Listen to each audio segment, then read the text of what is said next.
Oke, Assalamualaikum warahmatullahi wabarakatuh. Waalaikumsalam. Shalom, salam sejahtera buat kita semua, Namo Buddhaya, Am Swastiastu, salam kebajikan. Jadi kabinet baru, peluang investasi baru. Perkenalkan saya Lukas Tiatmaja, saya dosen, guru besar di Universitas Prastia Mulia. Saya juga founder komunitas investor yang namanya Haristok. Silakan bisa follow IG saya untuk pembelajaran. Next. Nah, di tempat kita bermain ini, pasar modal, ini ulang tahun yang ke-47, 10 Agustus 2024. Jadi 10 Agustus 1977, pasar modal kita ini mulai diaktifkan kembali. Ya, jadi udah begitu lama. Dan IHSG per 1982, 10 Agustus, itu 100. Ini menjadi angka tahun dasar.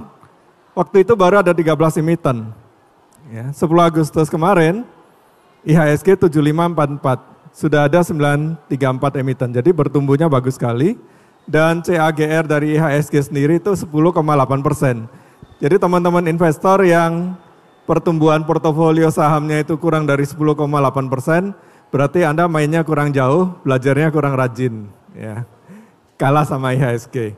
Nah, rata-rata pertambahan emiten baru itu kira-kira 22 emiten setiap tahun. Oke. Rata-rata transaksi tahun ini 11,8 triliun, IHSG per hari ini 7289, ini agak mengganggu ya, merah-merah. Saya jadi bawaannya pengen beli saham, kalau lihat harga saham terdiskon begini. Market cap-nya sekitar 12.280 triliun, jadi cukup besar. Nah, bicara peluang itu muncul jika apa? Satu, ini kebetulan HUT, Pasar Modal Indonesia ke-47 ini, ya, mengusung tema terpercaya atau amanah, inklusif, dan Indonesia Emas. Ya, nah saya highlight yang terpercaya ini. Jadi ini dari point of view seorang akademisi dan pegiat tata kelola. Nanti yang 5 menit saya akan bicara dari point of view seorang investor. Ya, jadi terpercaya itu jujur, bisa dipercaya. Tata kelola yang baik itu harus ada di ekosistem pasar modal. Baik emitennya, kebayang nggak kalau misalnya kita beli saham emitennya busuk, ya kan, jahat. Regulatornya juga, karena mereka yang meregulate, yang melindungi kita. Perusahaan sekuritas, manajer investasi, lembaga penunjang sampai profesi penunjang. Ini semua harus improve dalam hal tata kelola. Ya. Supaya apa? Supaya terpercaya tadi. Nah, sehingga prinsip good corporate governance seperti tarik, transparansi, akuntabilitas, responsibilitas, independensi, kewajaran, kesetaraan ini harus diterapkan. Ya. Nah ini kejahatan di pasar modal. Kalau ada orang mau invest di pasar modal, dia berpisah dengan uangnya, dia takut. Satu, kena tipu. Ya. Dua, harganya dimanipulasi. Belinya udah di harga yang sangat tinggi, sehingga ketika turun banyak dia menderita kerugian. Juga insider trading. Jadi ini ada 3 hal yang sering terjadi di pasar modal. Yang paling banyak terjadi itu adalah yang di tengah itu, manipulasi harga. Ya, kenapa ini saya bawakan? Ya, kita kan ingin improve ya, naik kelas ya pasar modal kita ini. Ya, sehingga kejahatan di pasar modal ini harus diminimalkan. Ya. Tadi Pak Primus sempat menyinggung, wah sekarang ini banyak saham tuh yang naiknya tinggi sekali, ya tidak didukung oleh fundamentalnya. Ya, teman-teman bisa cek dari 20 saham dengan market cap yang terbesar, itu kira-kira sepertiganya atau 40%-nya itu memiliki valuasi yang luar biasa tinggi, ya, yang mungkin belum didukung oleh kinerjanya. Nah ini menjadi tugas dari Bursa Efek, otoritas bursa maupun regulator OJK, ya, untuk meminimalkan hal ini. Ya. Penipuan itu apa? Membuat pernyataan yang tidak benar, tidak mau mengungkapkan fakta material. Untuk apa? Menguntungkan diri sendiri dan pihak lain. Manipulasi pasar, tindak pidana yang mengatur kegiatan di bursa, khususnya perdagangan efek atau saham yang terdaftar di bursa. Ya, kalau di pasar modal negara-negara maju, ya, mengatur harga atau istilahnya menggoreng harga, itu benar-benar diharamkan. Jadi betul-betul diawasi dan diminimalkan.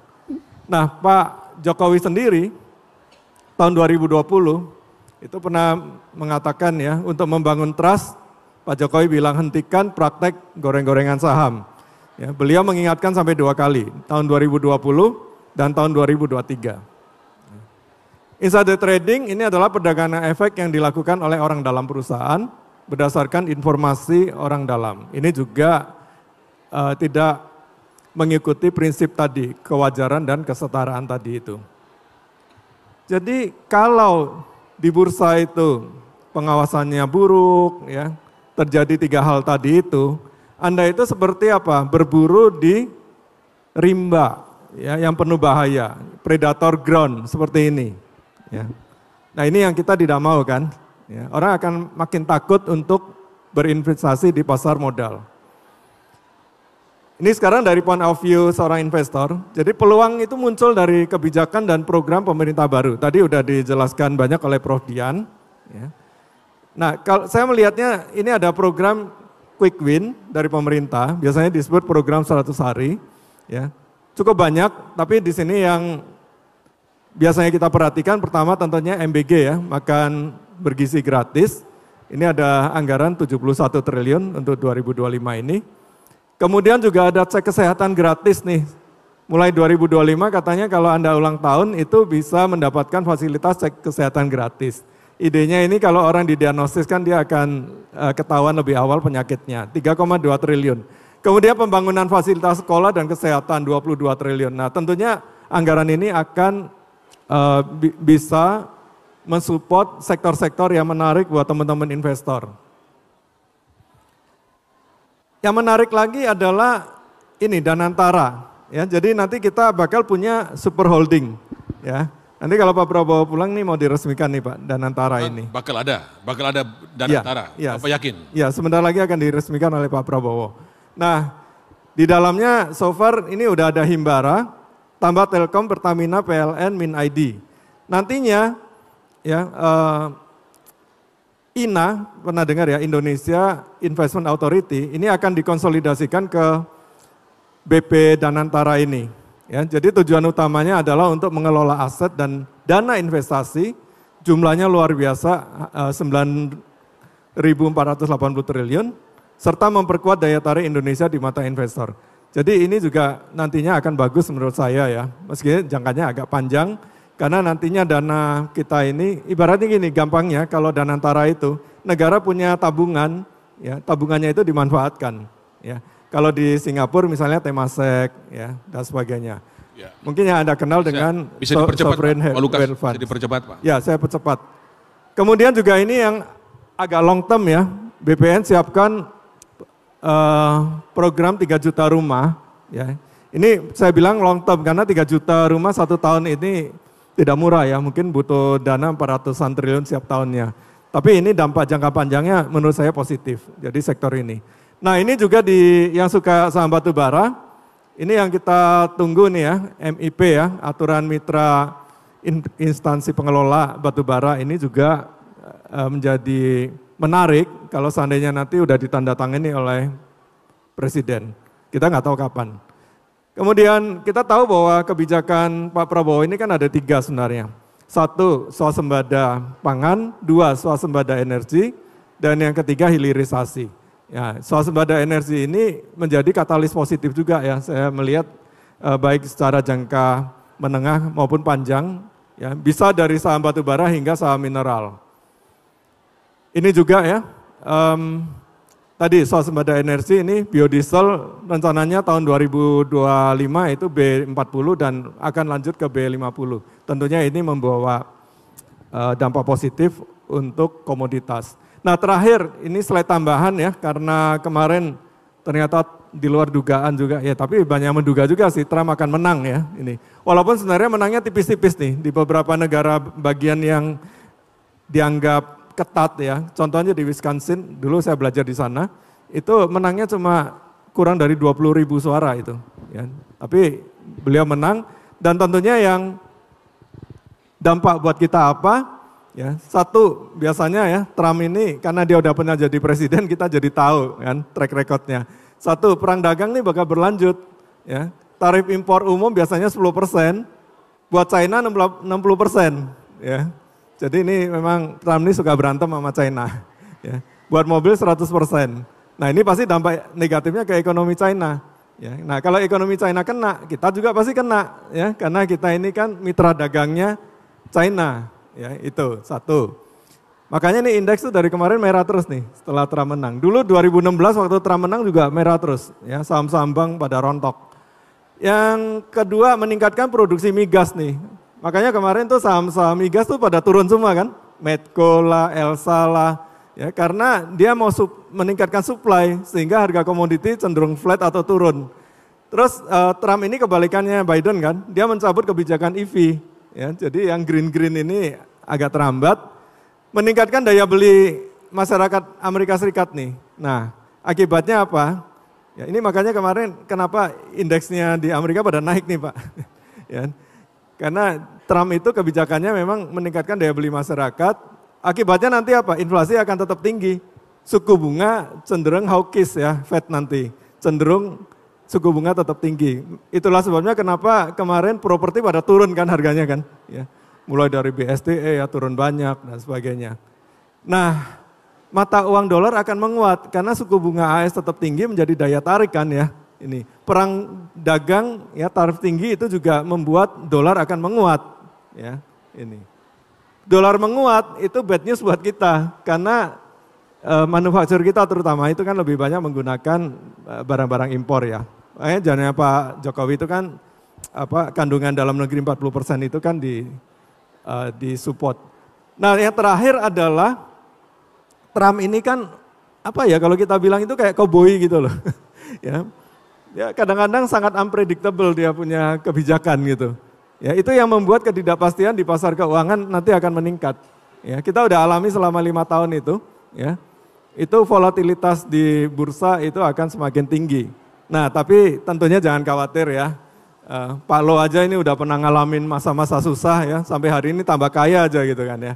Nah, gimana ngelola risikonya? Ya pertama kalau Anda mau terhindar dari tadi yang perang dagang tadi, ya, konsumsi retail itu relatively aman. Consumer cyclical ya relatif amal ya, emas ya, infrastruktur, healthcare. Nah ini menurut saya sektor-sektor yang relatively aman dari dampak negatif perang dagang tadi.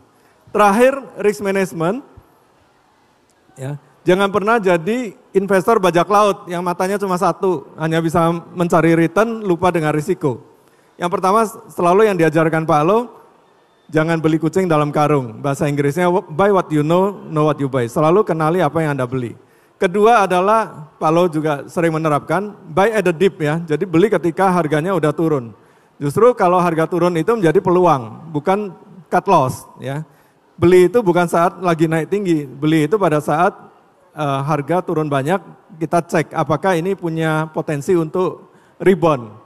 Kemudian di saham saya pikir antisipasi itu penting sekali. Ya, bagaimana Anda mengantisipasi? Hindari gunakan utang, karena utang ini uang panas. Dan terakhir adalah belajar untuk mastering mental game. Jadi investasi ini sebenarnya banyak masalah psikologi atau mental. Ya. Antara greed and fear, keserakan, ketakutan, dan Anda harus belajar sabar. Ya, Pak. Baik, demikian. Terima kasih Pak. Ya. Kita beri tepuk tangan buat Pak Lukas. Ada mahasiswa? Ada mahasiswa? Coba satu, yang pakai jaket coba ke sini. Mahasiswa. Saya bertanya Pak. Ya. Syarat paling penting agar Anda bisa sampai ke puncak gunung. Suka naik gunung Pak? Pernah. Okay. Ya. Jadi apa syarat utama agar kita bisa sampai ke puncak gunung? Belajar dari mana aja? Apa yang harus dipersiapkan? Olahraga, karena kan butuh fisik yang kuat. Terus harus paham apa aja yang diperlukan, peralatannya, biar di atas sana nanti tetap aman. Kita nggak tahu cuaca juga dan lain-lain kan. Jadi perlu persiapan dan latihan gitu. Apa yang harus Anda belajar supaya bisa sampai ke puncak gunung? Belajar dari siapa? Belajar dari yang sudah pernah naik gunung sih. Oke. Ya, pasti Pak. 100 buat dia, silakan. Nama siapa? Difta. Difta dari sekolah? Dari UI. UI, siap. Terima kasih Difta. Jadi syarat utama agar bisa sampai ke puncak gunung adalah belajar dari orang yang pernah sampai ke puncak gunung. Anda setuju? Nah, itu sebabnya kita belajar langsung dari living legend kita, Pak Loh Keng Hong, yang sudah terbukti bisa mendapat wealth besar sekali, sekian triliun dari pasar modal.